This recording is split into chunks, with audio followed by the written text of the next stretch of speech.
Está no ar mais um Palavra de Especialista, um podcast da Associação dos Delegados de Polícia do Estado de São Paulo. E hoje eu tenho a honra, a satisfação e a alegria de trazer um colega, um amigo, de longa data aí, já trabalhamos junto aí na 6ª Seccional, Central de Flagrante, lá do 101 DP, Jardim das Embuias, né? Era uma central bem tumultuada, bastante ocorrência, mas a gente conseguiu executar um bom trabalho aí na época da central de flagrante de dia lá. Funcionava. Eu tô aqui com meu amigo, Dr. Eduardo Bernardo Pereira. Dá um alô para o nosso público aí, doutor. Bom, primeiro eu queria agradecer, o convite da DIPESP, o Dr. Rodrigo, um grande amigo. Você deixou passar até um detalhe da Central de Flagrantes, que na verdade a gente pegou a inauguração. Inauguração, é verdade. E aí até começar a caminhar, funcionar de uma forma, a gente passou um período difícil, isso Certo. há uns 10 anos atrás, 10 mais ou anos menos. atrás, exatamente isso. Não podemos especificar muito, Sim. o período para não entregar a nossa idade e o tempo de carreira, Mas foi um período bom e tive a oportunidade de conhecer e fazer amizade com o nosso querido apresentador aqui. Vou passar um breve currículo do Dr. Eduardo aí, que ele tem bastante tempo de casa aí. Eu não vou falar, logicamente, a idade, vamos deixar para lá. Hoje o Dr. Eduardo é delegado titular da Divisão de Sequestro, a DAS, conhecida aqui na capital, com ampla experiência na polícia, que já atuou no DECAP, onde a gente se conheceu, nas delegacias territoriais, no DOP, no DHPP, o DHPP é a Divisão de Homicídios. O Dr. Eduardo é integrante da rede ibero-americana de sequestro com participação de 17 países. Eu não conhecia essa rede aí, interessante. E hoje veio aqui no nosso programa para falar sobre os golpes do Tinder, hein? Vamos começar aqui, Edu, a gente vai falar aqui sobre a sua atual atribuição lá no DOP, na divisão de sequestro. Hoje um levantamento aí recente feito no DOP mostrou que o chamado golpe do Tinder já corresponde a 60% de todos os sequestros praticados na capital paulista esse ano, 2022. Conta um pouco pra gente aí, doutor, desse golpe aí, como é que ocorre a dinâmica, até para o nosso público aí, que é um público diversificado, não só de policiais, operadores de direito, mas o público em geral. Na verdade, esse número de 60% ele foi publicado em uma matéria, mas na verdade ele não corresponde exatamente aos números, é um pouco mais, inclusive. Eu debitaria aí 80% a 90% pelo menos dos casos hoje de sequestro são praticados através dessas plataformas de encontro, O que mudou hoje do sequestro antigo para o atual? Hoje em dia, infelizmente, esses aplicativos de encontro é como se fosse a vítima ia delivery. Facilitou muito a ação do criminoso. A gente vem alertando a sociedade com bastante preocupação, justamente porque vem notando esse aumento desses casos. O trabalho é incessante. E a gente traz sempre, e isso a gente vai falar no decorrer aqui, algumas, de repente, dicas, orientações para que as pessoas possam tomar algumas precauções para evitar cair nesses golpes, O sequestro antigo, ele era o criminoso ele tinha que se expor um pouco mais, Aquela história do criminoso, ele precisava arrebatar uma vítima na rua, muitas vezes durante o dia, ou ele precisava organizar um arrebatamento. Hoje em dia, esses aplicativos vêm favorecendo o crime porque a vítima vai no local que o criminoso quer, no horário que o criminoso quer, na rua que o criminoso quer. É como se fosse uma vítima delivery mesmo. E o local já perto do cativeiro. Então, a vítima vai achando que vai encontrar uma pretensa, uma suposta namorada, acaba sendo surpreendido, levado para um cativeiro. O cativeiro, muitas vezes, é já do lado do local já combinado, previamente combinado. E dentro do cativeiro, infelizmente, aí vem até aquele paralelo que a gente faz com o sequestro antigo. O sequestro antigo, tradicional, extorsão mediante sequestro, o pagamento era feito em cash, dinheiro em espécie, havia toda aquela operação pagamento e tudo mais. Hoje em dia já não é mais assim. Hoje em dia, com a chegada do Pix, A tecnologia facilitou a vida das pessoas, mas junto com a tecnologia acaba vindo o crime, né? O crime acaba vindo junto com a facilidade, né? E aí a vítima é levada para o cativeiro e os pagamentos são feitos diversas transferências através do Pix. E além disso, e aí acho que é um ponto importante alertar, e a gente vem conversando bastante com os bancos, além do Pix existe o problema das contas digitais. Essas contas digitais, hoje em dia é muito fácil você abrir uma conta digital, né? Não existe um rigor. Então, você com uma selfie, um documento, uma selfie do documento, você abre uma conta digital. Então, a vítima é levada para um cativeiro, a sua conta é praticamente estuprada dentro do cativeiro, e aí, além disso, eles criam contas digitais de outros bancos, fazem empréstimos que já são pré-aprovados pelos bancos, transferem esses direitos, esses valores, e além disso, essas contas que foram criadas dentro do cativeiro ainda são contas laranjas que servem para outros casos futuros, porque eles que manipulam, eles libertam as vítimas e as vítimas sequer sabem os bancos que às vezes que foi aberta a conta, entendeu? Então, esse é um problema bem complexo para nós. E esses criminosos aí que a gente pode falar que são criminosos que usam essas plataformas digitais aí, usam tudo, né? Eles usam desde desse aplicativo de encontro até uma tecnologia de transferência de dinheiro, né, que é o Pix, que se popularizou, e os bancos virtuais também, que hoje existe essa facilidade de abrir um cartão, né, você ter um cartão, às vezes, né, digital também no celular. Esses criminosos são o quê? São quadrilhas organizadas, ou o pessoal é aquela coisa oportunista, vamos se juntar aqui, juntar o X, o Y, o Z, vamos fazer aqui uma fita aqui, abrir uma página, ou existe mesmo uma organização criminosa? Porque a gente lembra que você falou, antigamente se tinha toda uma estrutura, né, uma cadeia de arrebatamento, cativeiro, saber o local onde ia fazer, né, o arrebatamento da vítima. Hoje não, hoje a gente sabe que tem essas facilidades, né, o próprio aplicativo ele facilita, né, a rede mundial facilita, né, muitas vezes o contato das pessoas. Antigamente não, já tem todo um estudo, saber quem que seria a vítima, né, onde que frequenta, onde que transita. Hoje não, a vítima vem até você, você já faz o arrebatamento dela, né, que é um arrebatamento bem simples, bem simples, né, que você falou. Então, assim, como que é esses criminosos aí, o perfil desses criminosos? Então, existem os dois tipos, né? Existem, identificamos quadrilhas mais organizadas, existe uma distribuição de tarefa muito determinada e delimitada, né?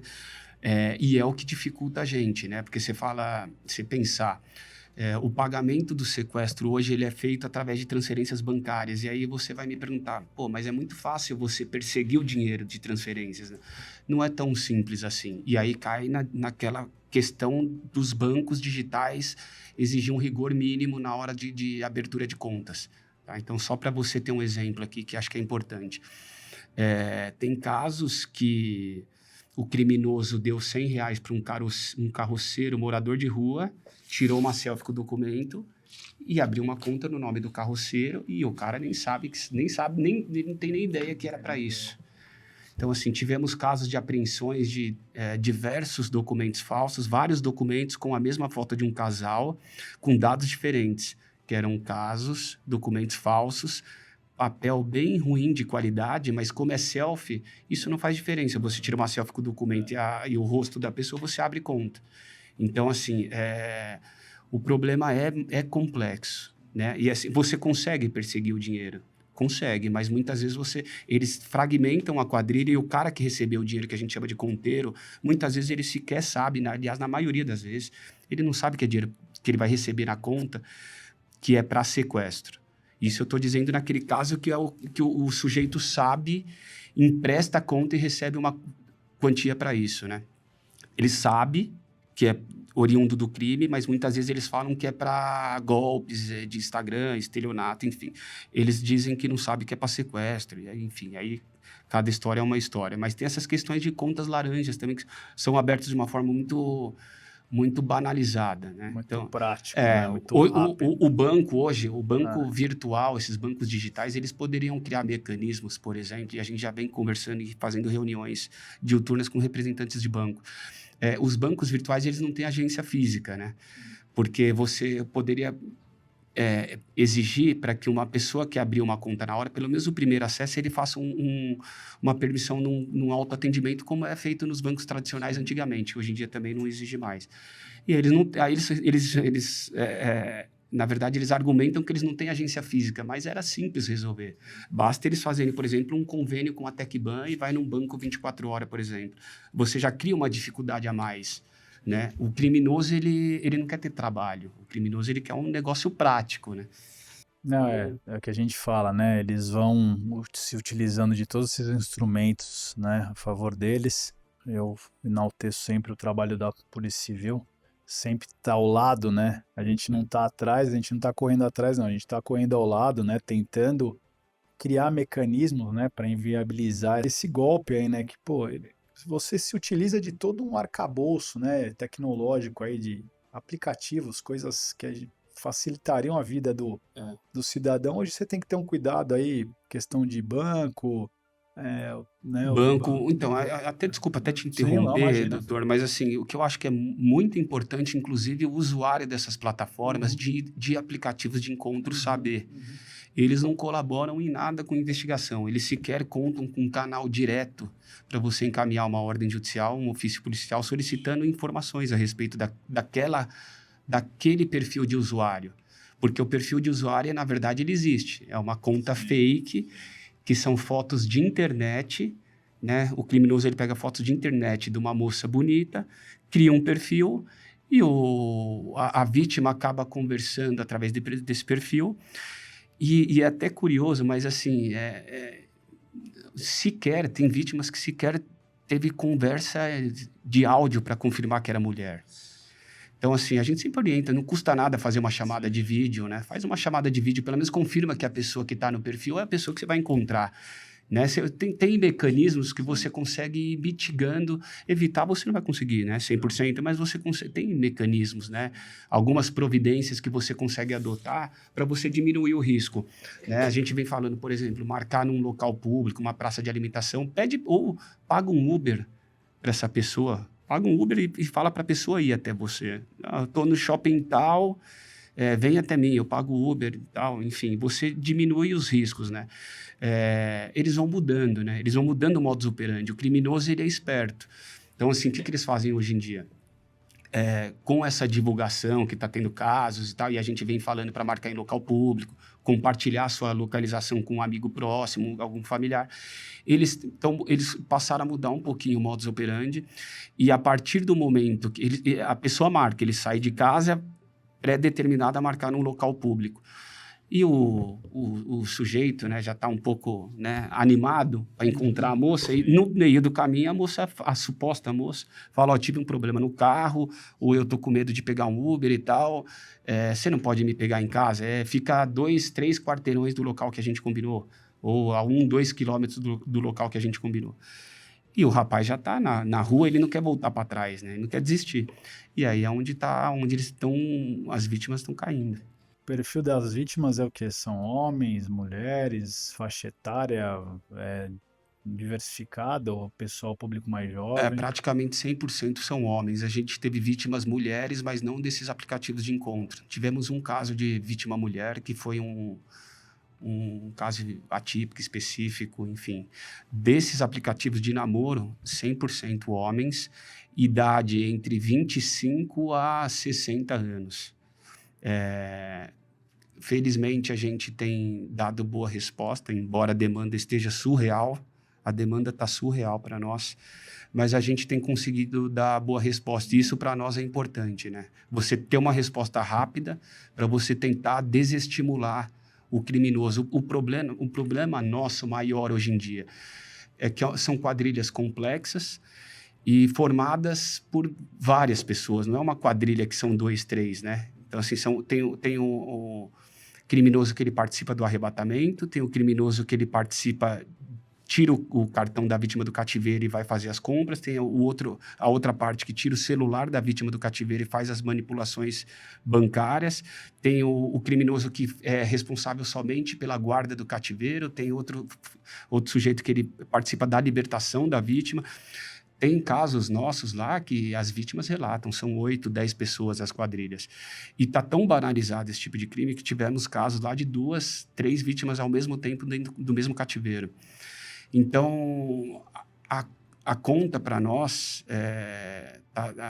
o trabalho está surreal, mas a gente acaba fazendo por vocação e amor à profissão. Doutor, eu queria saber quais são as tipificações aí do crime, quando vocês apreendem, conseguem prender esses criminosos aí, qual o tipo penal que eles acabam incorrendo? Porque a gente sabe que o Código Penal, né, não é um código tão recente, e a gente não tem tanta evolução legislativa nessa parte ainda de crime cibernético, de tipificações aí.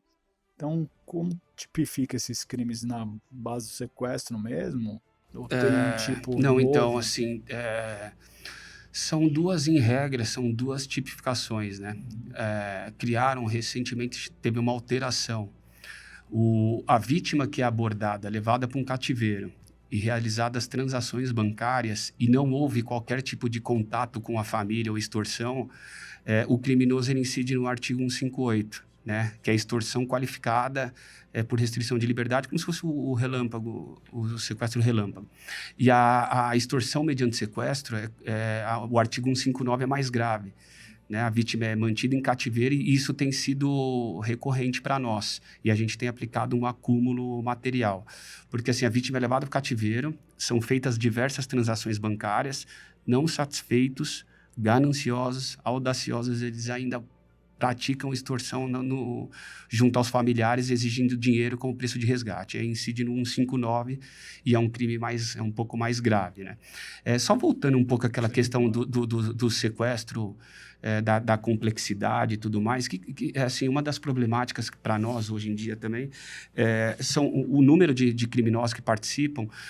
A gente tem tido sucesso, você prende 4, 5, 6, o problema é que fica 1, 2 de fora daquela quadrilha, são os dissidentes, ele vai fazer isso com outros criminosos. Ele aprendeu a fazer, infelizmente é o crime da moda.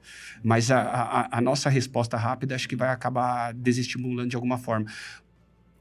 A dificuldade também é que são muito rápidos. O sequestro mais antigo, tradicional, ele demorava pelo menos uma semana. Você tinha como você trabalhar as informações, os levantamentos de inteligência, né? O sequestro hoje em dia, que dura 2, 3 dias, quando você está chegando muito perto do local, do cativeiro, você acaba tendo a notícia de libertação e eles já partem para outra vítima. Então, está muito célere. O sequestro está durando muito pouco e eles estão fazendo em volume isso, né? Embora a gente tenha tido casos de resgatar a vítima dentro do cativeiro e prender em flagrante, enfim. Muito bom, não, tenho certeza aí que a Polícia Civil sempre dando pronta resposta aí às situações, tentando desbaratinar quadrilhas aí. E até desculpa te interromper mais uma vez. Não, imagina, tamo junto, que é bate-papo assim mesmo, é dinâmico. Então, até você perguntou da questão da incidência penal da extorsão qualificada, extorsão mediante sequestro, 158 e 159. Uma outra problemática que a gente tem, e isso precisava ser regulamentado, e a gente tem tentado organizar uma reunião, inclusive com o DIPO, sobre a participação desses conteiros, dessas pessoas que locam as suas contas para receber o dinheiro, recebe uma porcentagem e transfere já esse dinheiro para outra conta. Então, assim, em regra, eu tenho indiciado pelo mesmo crime. Se for extorsão qualificada ou extorsão mediante sequestro, eu tenho indiciado. Tem casos que existe a denúncia, condenação, até teve casos, mas ainda, como é recente, ainda não tem, porque até trânsito em julgado e tudo, a gente não tem ainda noção disso, né? Mas é algo que, sem dúvida, precisava ser urgentemente regulamentada, essa questão da figura do conteiro, que é a pessoa que loca a conta sabendo que é para... Porque se você não tem a conta, o crime não seria viabilizado, né? A forma de pagamento é a conta bancária. Então, a gente entende que, assim, é uma participação efetiva e que faz toda a diferença no cenário do crime de sequestro. Né? A parte financeira, né? O dinheiro, o trânsito do dinheiro, Exato. com certeza. O recurso recebido, né? Embora seja crime formal, o recurso do dinheiro foi recebido. Exatamente, né? Que é o desiderato deles, é a questão do recurso. Exato. E aí esse recurso o crime é patrimonial, Exato. A finalidade é patrimonial. Recebeu o dinheiro, você tem o... Faz parte do elementar do crime, inclusive. Então é algo que a gente precisa ser aprofundado, discutido, debatido com a sociedade civil, legislativo, judiciário, Ministério Público. Tinha que ser um esforço de diversos órgãos e poderes, entendeu? Doutora, eu ia perguntar para você a questão aí de algumas dicas aí que pode ser deixada aí para o nosso público aí. Quando cai no golpe, se sofreu prejuízo, como é que consegue reverter? Algumas medidas aí, quem caiu infelizmente nesse golpe, se tem como reverter até prejuízos financeiros que a gente está conversando agora. Como agir, Como né? agir. Como agir com esse golpe aí? Então, assim, tem algumas dicas que a gente vem passando com frequência. As próprias plataformas, né? A gente não gosta de citar nome, mas como exemplo, eu cito aqui a Tinder, por exemplo. No próprio site deles existem lá algumas orientações e dicas, mas acaba ninguém lendo aquilo ali, né? Então, o que a gente orienta? São coisas básicas. Fazer chamada de vídeo eu acho fundamental para confirmar que aquela pessoa de fato existe. Para começar, a pessoa precisa saber, pelo menos, com quem vai se encontrar, né? Se é realmente uma mulher, ou até se atende às expectativas, né, estéticas da pessoa, né? Senão você tanto filtro hoje, né? Você tá achando Exato, que, você vai achar que você vai encontrar uma pessoa A e você encontra B, né? Tem essa questão também. Então, assim, uma chamada de vídeo, você marcar um local público, tentar evitar ir ao encontro, tentar pagar um Uber, um táxi, peça para que a pessoa encontre com você, compartilhe uma localização, avise um amigo. Agora, sim, no geral, o que eu venho falando, inclusive, e é um detalhe importante, o usuário, o espectador que está assistindo, infelizmente a gente acaba acreditando que o mundo virtual ele é mais seguro que o mundo físico.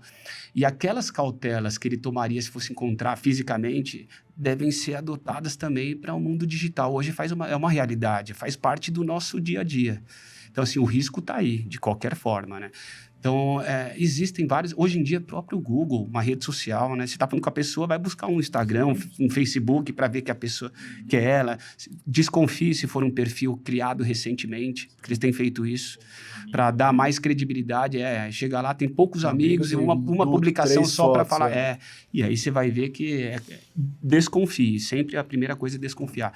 E sinceramente, se puder evitar, eu recomendaria, inclusive, evitar nesse momento, porque a gente está tendo dificuldade de respostas dessas plataformas.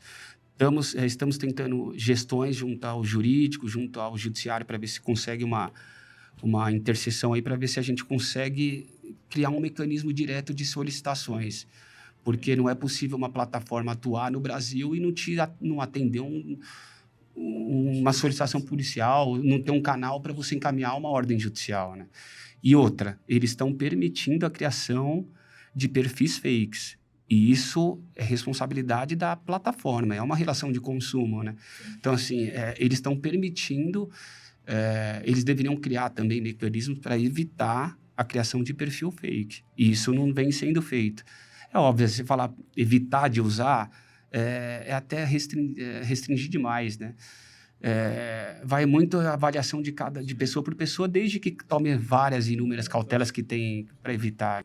Essas cautelas que você elencou aí são importantíssimas. Eu acho que é o básico, né? Olhar para ver se existe outras redes. A pessoa não tem só, né? Hoje em dia, a pessoa que tem que está num site de relacionamento, tá? Ela vai ter um Facebook, ela vai ter uma outra rede social, um Instagram, que seja, né? Ela vai ter hoje, dificilmente a pessoa não tem um número do WhatsApp, né?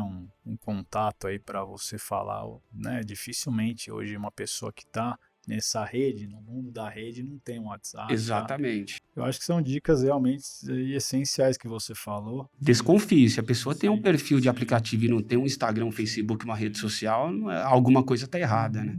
E se for perfil criado recentemente, desconfie também. Por mais alguma dica final aí para o nosso público aí, que tenho certeza que gostou muito do papo aí, da conversa aí, muitas dicas aí, esse golpe que realmente aí tá assolando mais hoje a divisão, né? Tá demandando mais trabalho da divisão.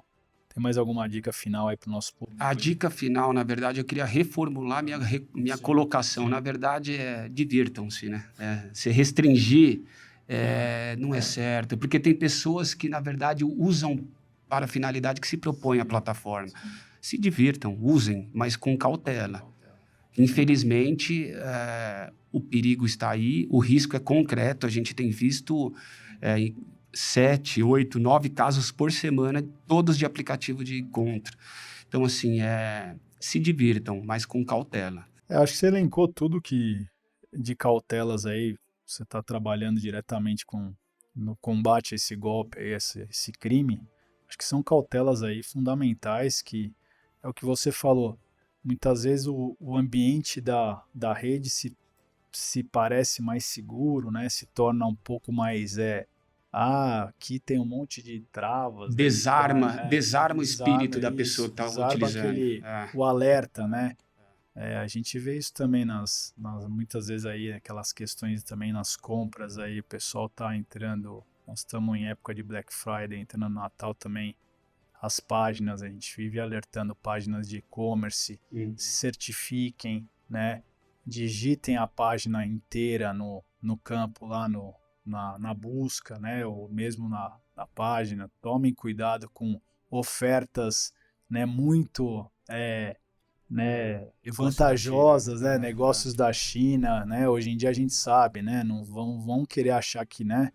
Tudo tá fácil, tudo é muito bonito, mas assim, acaba caindo num golpe e você não consegue muitas vezes reverter o prejuízo econômico. Então também fica um alerta aí para as compras online, né, também. Só para finalizar, lógico, até mais uma colocação, até que você me perguntou e acho que ficou em aberto, né? A questão do que a vítima que cai nesse golpe tem que fazer. Acho que o caminho principal é imediatamente procurar a polícia. A família, no caso, né? Sentir um ente desaparecido, um amigo, procure a polícia imediatamente. Quanto mais rápido procurar pela polícia, mais rápido você consegue estancar as movimentações bancárias, mais rápido você consegue iniciar uma investigação, principalmente vítima em cativeiro. Então, a gente tem mecanismos que favorecem um pouco mais a celeridade da investigação. E aí ela vai ter que, depois de libertada, felizmente libertada, ela vai ter que brigar junto aos bancos. Em regra, os bancos, em casos de empréstimos, contas criadas no cativeiro, realizados em empréstimos, o banco tem ressarcido. Casos em que a vítima, infelizmente, é arrebatada e feitas movimentações do banco, da conta que ela já tem, o banco, em regra, não tem ressarcido porque eles entendem que é culpa exclusiva de terceiros. E aí é uma briga que vira muito... o banco avalia cada caso a caso e vai muito da relação do cliente com o banco e com a sua agência. Então, basicamente, é procurar imediatamente a polícia.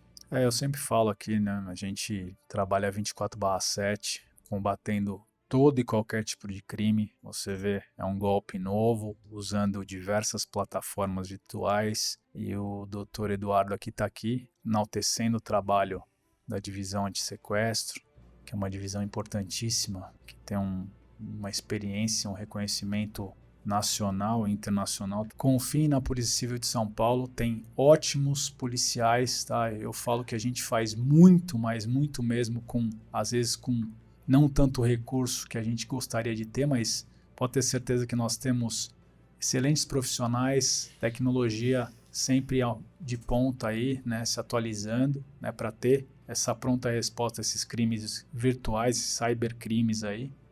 E contem com a gente sempre, a polícia nunca parou na pandemia, é 24/7 todos os dias do ano, né? 365 dias, 24/7. Bom, queria que o Dr. Eduardo aí deixasse suas considerações finais aí para o nosso público. Eu queria, na verdade, espero ter ajudado, contribuído de alguma forma e agradecer a confiança, né? Sou sócio da Adipesp há praticamente 16 anos, venho com o maior prazer e, além de tudo, eu tenho o privilégio de ter sido entrevistado não só por um colega, como um amigo e que aprendemos junto e a gente aprende todo dia junto, né, Rodrigão? Faz parte do nosso dia a dia. Eu queria só agradecer. Muito obrigado pela oportunidade. Bom, eu que agradeço, o Eduardo, como eu falei para vocês, é um colega, um amigo. Eu só tenho a agradecer a sua vinda aqui. Eu tenho certeza que o público gostou muito, né? O público nosso ele é bem diversificado, mas ele é sempre antenado e ele gosta dos assuntos aí que a gente traz ao programa. Bom, eu fico por aqui. Sigam nossas redes sociais no Instagram, no Facebook. Sigam os nossos podcasts, né? Não só o Palavra de Especialista, o Polícia Civil de Valor. E até o próximo programa. Obrigado.